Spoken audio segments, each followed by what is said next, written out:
আপোনালোকৰ বাৰু মৌমিতা দেৱনাথৰ কথা মনত আছেনে?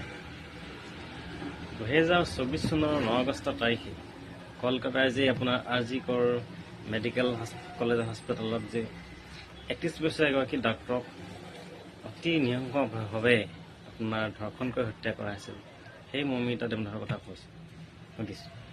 আচলতে তেখেতৰ মাতৃ এইবাৰ ৰত্না দেৱনাথে এইবাৰ বিজেপিৰ প্ৰাৰ্থী হৈ পশ্চিমবংগৰ পানীহাটি সমষ্টিৰ পৰা নিৰ্বাচনত অৱতীৰ্ণ হৈ এবাৰ জয়লাভ কৰিছে।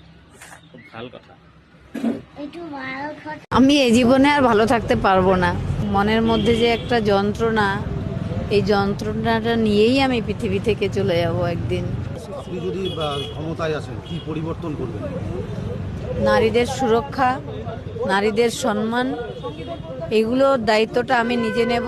তাছাড়া স্বাস্থ্য দপ্তরের যে দুর্নীতি, আমার মেয়ে যে সাধারণ মানুষের জন্য লড়াই করেছিল মাফিয়াদের বিরুদ্ধে গিয়ে, সেই দুর্নীতি কতটা গভীরে সেই শিকড়টা, সেটা আমি চেষ্টা করব বার করার। এবং মেয়ে তো আমার ডাক্তার ছিল, মানব সেবায় ব্রতী ছিল সে।